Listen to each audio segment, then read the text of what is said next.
네, 우리 옆에 계시는 분들과 잠깐 인사하겠습니다. 가을이 오고 있습니다. 네, 가을이 오고 있습니다. 예. 네, 아침 저녁으로 우리 장로님께서 기도하신 것처럼 선선한 바람이 불고 있습니다. 이 가을이 오고 있을 때 우리들이 늘 또 하나님께 감사하면서 살아가기를 소망합니다. 네, 제가 지난 수요일 날 오랜만에 누가복음을 가지고 말씀을 전했습니다. 제가 요즘에 이제 7월부터 8월 초까지 심과 힘에 대한 말씀을 전했지 않습니까?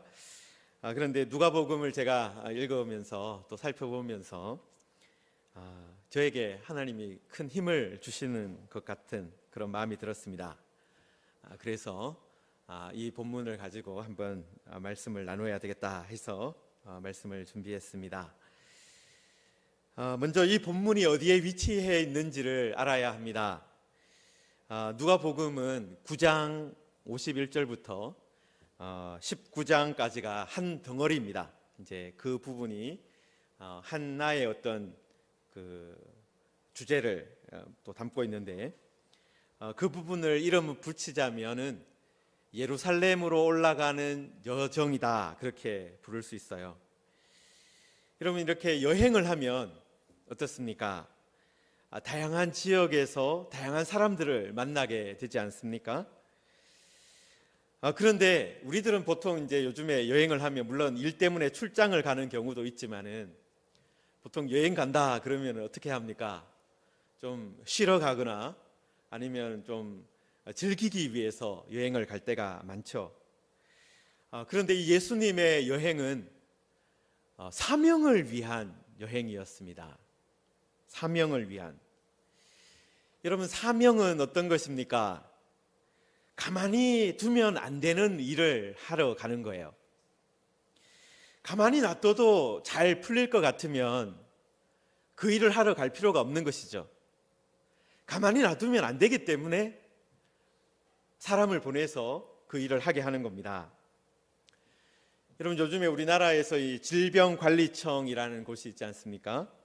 이 코로나19와 거의 1년 반 동안 그곳에서 아주 치열하게 실험을 하고 있는데요. 질병관리청에서 날마다 뭘 합니까? 브리핑이라는 것을 합니다. 기자들 앞에서 지금 코로나19 상황이 어떻고, 그렇기 때문에 우리들은 이런 대책을 마련했습니다. 또 이런 일들을 할 겁니다. 이렇게 그런 보고를 늘 하죠. 여러분, 가만히 놔두면 코로나19가 사라지거나 또 코로나19가 사람들에게 아무런 문제가 되지 않으면 그렇게 수고를 할 필요가 있겠습니까? 코로나19를 가만히 놔둬 보니까 작년 봄에 어떤 일이 있었습니까? 유럽에서 아니면 다른 곳에서 수만 명의 사람들이 죽는 그런 일들이 있지 않았습니까? 그러니까 이 질병관리청이라는 것도 만들고 그렇게 해서 날마다 머리를 맞대서 어떻게 할 것인가 고민을 하게 하는 것이죠. 여러분, 이 사명이라는 말 자체가 가만히 놔둘 수 없는 어떤 일을 하러 가는 것입니다. 예수님은 하나님의 나라가 이 땅에 임하게 하기 위해서 오셨습니다. 하나님의 나라를 보여주시고 하나님의 나라로 사람들을 초대하시기 위해서 오셨다라는 거예요. 여러분, 가만히 놔두면 사람들이 하나님의 나라를 찾지 않습니다. 가만히 놔두면 하나님의 나라와 점점 더 멀어지는 삶을 살아가는 거예요. 그렇기 때문에 예수님께서 오신 거예요.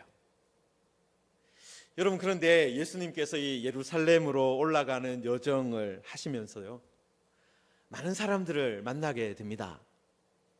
그런데 바리새인이라 율법 교사 같은 그 시대에 어떻게 보면 지도자들이 어떻게 하는 거예요? 예수님을 반대하는 겁니다. 예수님을 맞아들이지 않는 사람들이 많이 있었습니다. 회개하지 않는 사람들, 예수님이 하나님의 나라로 초대하고 계시는데 그것을 거부하는 사람들이 많이 있었다라는 거예요. 그런데 감사하게도 예수님을 따라가는 사람들도 있었습니다. 예수님과 함께하는 사람들도 있었고, 바로 그런 사람들을 위해서 오늘 예수님께서 말씀하고 있는 거예요. 여러분 22절 처음 시작하는 부분을 보시면은 또 제자들에게 이르시되 라고 했습니다. 그러니까 이 말씀이 누구에게 주셨다라는 거예요? 이 말씀의 청중이 누구라는 겁니까? 예수님의 제자들, 예수님의 초대를 받고 그것을 수용한 사람들, 바로 예수님을 따라 나선 사람들이다라는 거예요. 그리고 또라는 말이 앞에 있는 것을 보니까 이 앞에 이 말씀과 연결된 어떤 사건이 있었다라는 겁니다. 그냥 이 말씀이 그냥 갑자기 하늘에서 뚝 떨어진 것이 아니라 앞에 어떤 일이 있었기 때문에 예수님이 이 말씀을 제자들에게 계속하고 계시는 것이다, 그 말씀입니다. 여러분 지난주 수요일 날 말씀을 들은 분들은 아시겠지만은 이 말씀은 누구 때문에 시작되었습니까? 어떤 사람이 예수님을 찾아왔어요. 그런데 무엇 때문에 찾아왔느냐 하면은 유산을 나누는 문제 때문에 찾아왔습니다. 여러분 그런데 그 일로 찾아온 그 사람에게 예수님이 어떻게 말씀하셨냐면, 이 사람아, 누가 나를 재판장이나 물건 나누는 자로 세웠느냐? 삼가 모든 탐심을 물리치라. 사람의 생명이 그 소유에 넉넉한 데 있지 않다. 그렇게 말씀하셨습니다. 그리고 이 탐심의 문제에 대해서 좀 더 이렇게 지적하기 위해서 어떤 부자 이야기를 하셨는데, 아마 신약 성경에서 가장 유명한 부자 이야기 중에 하나일 거예요. 어떤 본래 부자가 있는데 농사를 지었습니다. 그런데 풍년이 든 겁니다. 그래서 속으로 이렇게 생각을 했습니다. 내가 곡식 쌓아둘 곳이 없구나. 내 곡간을 헐고 더 크게 지어야 되겠다. 내 모든 곡식과 내 모든 물건을 거기에다가 쌓아두겠다. 그런 아주 어떻게 보면 원대한 계획을 세웠어요. 그리고 자기 영혼에게 뭐라고 말을 하느냐 하면, 영혼아, 여러 해 쓸 물건을 많이 쌓아두었으니 평안히 쉬고 먹고 마시고 즐거워하자. 그렇게 자기 영혼에게 말을 했습니다. 그런데 그날 하나님께서 그 사람을 부르셨다라는 거예요. 어리석은 자여, 오늘 밤에 내 영혼을 도로 찾겠다. 그러면 내가 준비한 것이 누구의 것이 되겠느냐? 그렇게 하나님께서 말씀하셨다라는 겁니다. 여러분 지금 어떤 사람이 유산 문제로 예수님을 찾아왔어요. 여러분 그런데 그 사람 중심에 무엇이 있었던 것입니까? 이 탐심이 있었던 겁니다. 여러분 사실 유산 문제를 잘 해결하는 것 매우 중요한 문제입니다. 여러분 유산이라든지 그런 것이 어떻게 보면 그 시대에는 자기가 누릴 수 있는, 받을 수 있는 유일한 재산이거든요. 그 시대는. 그리고 그뿐만 아니라 지금 이 세상에서도 우리가 어떤 직업을 가지고 돈을 버는 것 매우 중요한 문제죠. 그리고 우리가 가지고 있는 어떤 물질을 잘 저축하기도 하고 또 투자하기도 하고 또 노후를 준비하는 일, 그런 거 다 중요한 일입니다. 여러분 그런데 그 일을 하는 데 있어서 탐심만이 그 모든 일을 주도하고 있다면 그게 문제다라는 거예요. 하나님의 나라는 생각이 없고 하나님에 대한 것은 아무런 생각이 없고 탐심이 그 모든 것을 주장해 가는 것, 그것이 문제다라는 겁니다. 여러분 제가 수요일에도 말씀을 드렸듯이 탐심은 어떤 겁니까? 이 눈가리개 같은 거예요. 눈가리개 같은 건데 어떤 것만 보게 하는 겁니까? 나 자신만 보게 하는 거예요. 나만 보게 하는 것이 탐심입니다. 탐심은 우리의 눈을 가려서 하나님을 볼 수 없게 만듭니다. 이웃도 보지 못하게 만든다라는 거예요. 여러분, 예수님의 이야기 속에서 부자는 어떻습니까? 하나님을 전혀 생각하지 않고 오직 내가 무엇을 하겠다, 내가 이렇게 하겠다, 그리고 나의 이런 나 중심으로 모든 것을 하고 생각하는 것을 보게 됩니다. 자신의 부와 창고에 쌓아놓은 물건이 자신의 영혼을 즐겁게 하고 자신의 생명을 계속 연장해 줄 것이다, 그렇게 생각했습니다. 그런데 하나님께서 어떻게 하셨습니까? 오늘 밤에 그 영혼을 찾아가셨다라는 것입니다. 우리가 하나님을 생각하지 않고 하나님 나라를 생각하지 않고 살아가면 어느 날 갑자기 하나님께서 모든 것을 끝내버리신다라는 겁니다. 여러분, 바로 오늘 본문은 그 사건과 그 이야기와 이어지는 말씀입니다. 예수님께서 오늘 말씀에서요, 먼저 몇 가지 명령을 주고 계십니다. 여러분, 시작하는 22절에서는 어떤 명령을 하고 계십니까? 염려하지 말라. 그리고 이야기가 어느 정도 마무리되는 29절에서는 근심하지 말라, 근심하지 말라, 그렇게 말씀하고 있습니다. 여러분, 염려와 근심, 우리가 이 탐심을 가지고 있으면 생기는 그런 마음 중에도 하나인데요. 여러분, 이 염려라는 것이 어떤 거냐면요, 마음이 흩어진 상태를 말합니다. 마음이 산란한 그런 상태인 것, 산란해진 상태. 여러분, 누가복음 10장에서 예수님이 마리아와 마르다 집을 방문하셨어요. 여러분, 그때 이제 마르다가 분주하게 예수님과 제자들을 대접할 음식을 이제 여러 가지를 준비하고 있었습니다. 그때 예수님께서 마르다에게 무슨 말씀을 하셨냐면 바로 너는 많은 일로 염려한다, 그렇게 말씀하셨습니다. 지금 마르다는 어떤 상태였다는 거예요? 예수님을 대접할 음식들을 이것도 해야 되고 저것도 해야 되는 것 아니야 하면서 여러 가지 일들을 준비하려고 하다 보니까 마음이 흩어져 있는 그런 상태였다라는 거예요. 그래서 예수님께서 많은 것들로 염려하는데 그렇게 하지 말고 한두 가지면 충분하고 너는 나한테 집중해라, 그 말씀을 하신 겁니다.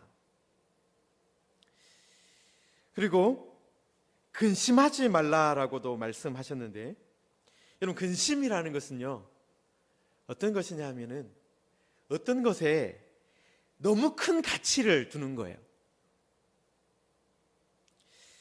여러분, 왜 근심을 합니까? 어떤 것에 너무 지나친 가치를 두었기 때문에 그럽니다. 100원짜리인데 그걸 갖다가 5,000원, 10,000원의 가치를 두고 있으면요, 불안해져요. 오히려 가격표가 잘못되어 있으면은 근심이 시작되는 겁니다. 여러분, 어떤 것에 적절한 가치가 있어요, 모든 것에. 그런데 거기에 적당한 가치를 두고 있으면은 그건 근심하는 것이 아닙니다. 그런데 한 1,000원 정도의 가치를 줘야 되는 것에 한 10,000원의 가치를 두고 있으면 근심이 시작되는 거예요. 여러분, 이런 염려와 근심을 멈추기 위해서 우리는 어떻게 해야 됩니까? 여러분, 우리가 이 염려하지 말고 근심하지 말기 위해서는 그럼 어떻게 해야 됩니까? 제가 이 말씀을 보면서 저도 참 성경을 읽을 때 저도 감사하는 것이 있는데요. 어떤 것이냐면은 하나님이 주어인 것을 발견할 때 저는 막 기쁩니다. 야, 하나님이 이런 것도 하시는구나. 야, 이런 거 하나님이 이런 거 하시겠다고 말씀하셨구나. 그런 걸 발견하면 저는 되게 기뻐요. 그것 때문에 저도 아마 목사가 된 것 같은데요. 여러분, 하나님이 하시는 일을 발견하면 어떻습니까? 야, 하나님이 이거 하시는구나 하면서 뭘 할 수 있습니까? 하나님께 기도할 수 있어요. 하나님께 요청할 수 있습니다. 하나님, 성경에 보니까 하나님이 이런 것 하시겠다, 이런 거 하시는 분이다 분명하게 말씀하셨는데, 그러니까 제가 이 말씀을 보고 기도하겠습니다. 하나님, 성경 말씀에 틀림없이 이렇게 하시겠다, 이런 거 하신다 말씀하셨으니 지금 이거 해 주십시오. 그렇게 할 수 있잖아요. 여러분, 예수님께서 하신 말씀 중에 가장 먼저 하나님이 하시는 일이 무엇입니까? 하나님이 어떤 일을 하시겠다 하셨습니까? 까마귀를 기르신다, 그 말씀을 하셨어요. 하나님은 어떤 분이라고요? 까마귀를 기르시는 분이다. 여러분, 구약 성경을 좀 읽어보신 분은 아시겠지만 까마귀는 어떤 새입니까? 부정한 새예요. 하나님께 제사로 올려드릴 수 없는 부정한 새입니다. 레위기에서는 이 까마귀라든지 매라든지 그런 그런 새들을 모아서 이렇게 말씀을 하면서 어떤 말씀까지 하시냐면은 가증하다라는 말씀까지 하셨어요. 그럼 이 가증하다는 이 단어가 구약에서 주로 어떻게 사용됩니까? 우상을 가리킬 때 사용되었어요. 그러니까 우상을 가리킬 때 사용되는 말 정도를 가지고 이 까마귀를 불렀다라는 거예요. 그럼 그래서 이스라엘 사람들은, 유대인들은 까마귀를 먹을 수도 없고 또 가까이 해서도 안 되었습니다. 그런데 지금 예수님께서 하나님이 어떤 분이다 말씀하시면서 무슨 말씀까지 하는 거예요? 까마귀를 생각하라. 심지도 아니하고 거두지도 아니하며 골방도 없고 창고도 없지만. 여러분, 앞에서 이제 이 부자 이야기가 있었잖아요. 내가 이미 있는 창고 헐고 더 큰 창고를 짓겠다. 이 부자 이야기하고 연결되는 그런 부분이 있는 거죠. 그런데 그 말씀을 이제 마무리를 하시면서 이 까마귀는 창고도 없는데 뭐라고요? 하나님이 기르시나니. 하나님이 기른다. 하나님께서 부정한 짐승인 까마귀까지도 기르신다라는 거예요. 여러분, 이 기른다라는 동사가 트레포라는 단어인데요, 음식을 대접한다, 음식을 먹인다, 이런 동사입니다. 그리고 명사형 트레페는 음식이라는 명사입니다. 그러니까 하나님께서 부정한 짐승인 까마귀까지도 어떻게 하는 거예요? 먹을 것을 주신다라는 거예요. 그런데 이 말이 어떤 의미가 있습니까? 하나님이 이런 일까지도 하신다, 그것을 보여주는 거예요. 이런 일까지도 하신다. 여러분, 제가 어떤 기회가 돼서 어른 목사님을 만나러 갔습니다. 동료 목사님이거나 아니면 후배 목사님이 아니라 어른 목사님을 만나러 간 거예요. 그런데 그 목사님이 직접 이 커피를 막 이렇게 원두를 갈아서 커피를 내려서 주시는 거예요. 그럼 제가 목사님께 뭐라고 말하겠습니까? 아, 목사님, 이런 일까지도 하시는군요. 그렇게 말하지 않겠습니까? 여러분, 그 말은 무슨 말이겠습니까? 그 목사님이 그 일만 하는 것이 아니라 더 중요한 일들 하시는데 이런 일도 하시는군요, 그런 거잖아요. 놀라움을 담은 표현이잖아요. 놀라움. 까마귀도 기르신다, 이 말은 약간의 어떤 놀라움을 담은 말씀입니다. 하나님께서 까마귀까지도 먹이시다니, 그러면 다른 일도 당연히 하시겠군요. 당연히 다른 짐승들도 먹이시고 사람들도 먹이시겠군요. 그 말을 지금 예수님께서 하시는 겁니다. 여러분, 그 다음에 또 하나님이 하시는 일이 무엇입니까? 28절에 보시면은 오늘 있다가 내일 아궁이에 던져지는 들풀도 하나님이 이렇게 입히시거든. 하나님이 입히시는 일을 한다라는 거예요. 여러분, 앞에 그 28절 앞에 27절에서는 이 백합화라는 꽃도 말씀을 하셨는데요. 이 백합화를 가리키는 이 말이요, 그냥 우리가 말하는 흔히 보는 이 하얀 백합 그것을 의미하는 것이 아니라 야생 나리 아니면 아네모네 뭐 이런 글라디올러스 이런 그런 밖에서 피는 야생화들을 가리키는 겁니다. 여러분 그런데 이제 27절에서는 그래도 그 꽃이라도 피는 그런 풀들을 말씀하셨다면 28절에서 여기서 말하는 이 들풀이라는 단어는요 코르토스라는 단어인데 진짜 이 강아지 풀이라든지 아니면 잔디 같은 꽃이 피었나 말았나 이거 정말 꽃이 핀 거야 할 정도로 그냥 풀떼기들을 말하는 거예요. 좀 화려한 꽃을 피우는 식물부터 시작해서 꽃이 피는지 안 피는지 보이지도 않는 그런 풀들까지도 하나님께서 어떻게 하신다는 거예요? 입히신다라는 겁니다. 하나님께서 관리를 하고 계시다라는 거예요. 하나님께서 동물원의 사육사처럼 또 식물원의 정원사처럼 하찮아 보이는 그런 동물들이나 식물들까지도 관리하고 계시다. 그 말씀을 예수님이 하고 있습니다. 여러분 그리고 그 다음에 또 하나님이 주어인 말씀이 또 어디에 등장을 합니까? 여러분 30절에 보시면은 이 모든 것은 세상 사람들이 구한 백성들이 구하는 것이라 너희 아버지께서는 이런 것이 너희에게 있어야 할 것을 아시느니라. 하나님이 어떻다고요? 아신다라는 거예요. 하나님이 우리가 무엇을 먹는지 무엇을 입는지 아신다라는 겁니다. 여러분 하나님께서 우리 옷장에 어떤 옷이 들어있는지 아세요? 여러분 하나님께서 우리 냉장고에 뭐가 들어있는지 아십니다. 하나님이 우리에게 필요한 것이 무엇인지 알고 계시다라는 거예요. 우리에게 무엇이 있는지 아시고 또 우리에게 더 필요한 것이 무엇인지 아시는 거예요.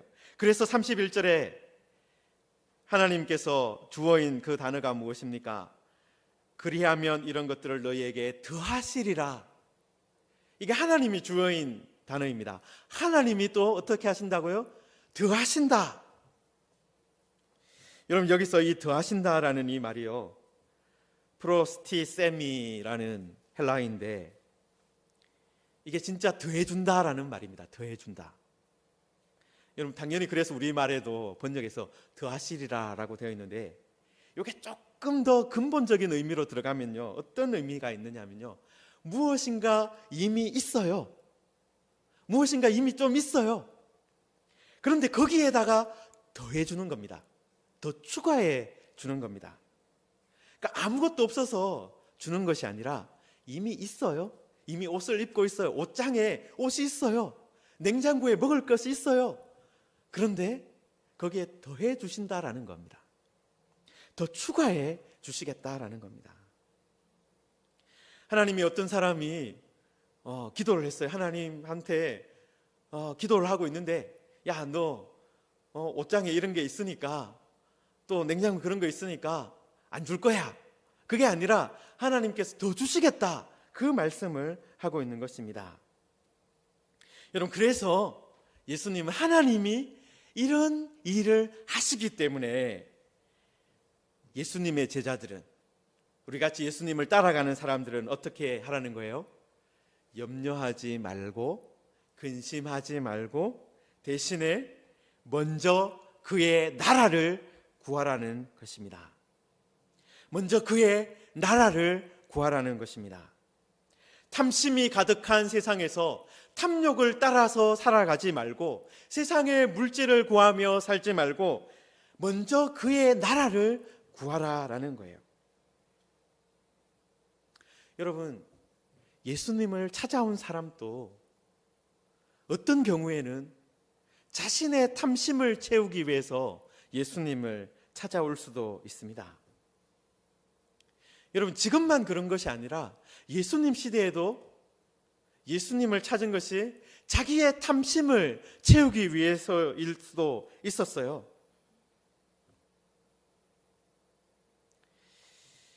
여러분, 우리가 이런 탐심을 물리치기 위해서, 세상의 것에 대한 염려와 근심을 물리치기 위해서 우리는 어떻게 해야 됩니까?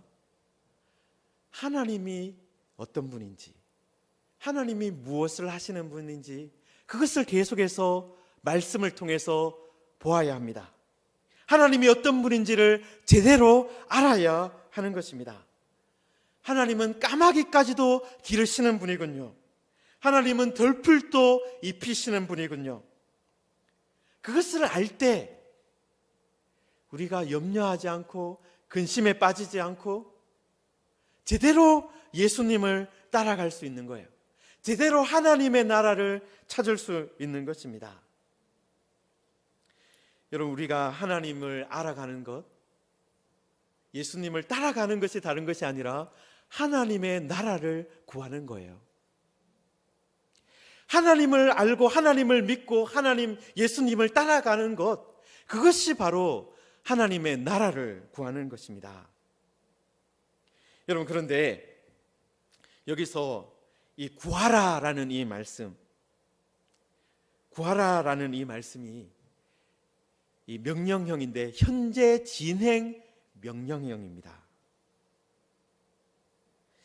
여러분, 이 현재 명령형이 진행의 의미가 있어요. 그리고 이 진행의 의미라는 것은 결국 무엇입니까? 한 번 딱 구해보고 한 번 딱 해보고 그만두는 것이 아니라 계속해서 하라는 겁니다. 계속해서 구하라는 거예요. 계속해서 예수님을 따라가라는 겁니다. 계속해서 하나님이 어떤 분인지를 믿고 하나님이 어떤 분인지 알아가는 것 계속해서 하라는 거예요. 한번 해보고 멈추는 것이 아니라 계속 하라는 겁니다. 날마다 그렇게 하라는 겁니다. 여러분, 그렇게 할 때 하나님께서 우리에게 더해 주시는 은혜를 경험하게 될 것입니다. 우리가 세상 사람들처럼 똑같이 살아가지 않았는데도 세상 사람들보다 오히려 더 풍성하게 살아갈 수 있는 그런 은혜를 누리게 될 것입니다. 성도 여러분, 하나님은 어떤 분이십니까? 하나님은 까마귀도 먹이시는 분이십니다. 부정한 것까지도, 문제가 있는 것까지도 기르시는 분이십니다. 우리도 예수 그리스도 안에서 또한 그런 일들 하게 되는 거예요. 우리가 하나님의 백성으로 살아간다는 것이 어떤 것이겠습니까? 아버지이신 하나님을 닮아가는 삶이에요. 부정한 것 같이 보이는 사람, 버림받은 것 같은 사람도 세상 사람들처럼 짓밟고 버려버리는 것이 아니라 하나님의 사랑으로 살아갈, 섬겨줄 수 있는 거예요. 하나님은 들풀도 입히시는 분입니다. 하나님은 보잘것없는 것까지도 챙기시는 분이다라는 거예요. 우리도 그리스도 안에서 이런 은혜 받았기 때문에 또 그렇게 살아가게 될 줄 믿습니다. 성도 여러분, 하나님은 이 모든 것을 더해 주시겠다 말씀하셨습니다. 우리도 그리스도 안에서 이런 은혜를 누리고 또 이런 은혜를 나눌 수 있는 사람이 되어야 합니다. 그리고 이 일은 한번 해보고 멈출 일이 아니라 어떤 일이라는 거예요? 날마다 계속해서 할 일입니다. 여러분, 저도 목사로서 날마다 하면서 그래도 날마다 즐거운 것이 하나님이 어떤 분인지 알아가는 거예요. 말씀에서 하나님이 이런 분이다 알려줄 때마다 그렇지, 아멘, 하나님이 이런 분이셨군요, 그러면서 감사하는 겁니다. 여러분, 우리에게 그런 즐거움이 있기를 소망합니다. 그런 기쁨이 우리에게 있기를 소망합니다. 그래서 날마다 계속해서 하나님이 어떤 분인지 알고 계속해서 하나님 앞에 구하는, 하나님의 나라를 구하는 우리 모두가 되어서 하나님의 은혜 가운데 이번 한 주간 또 담대하게 살아가는 우리 모두가 되기를 주님의 이름으로 축원합니다.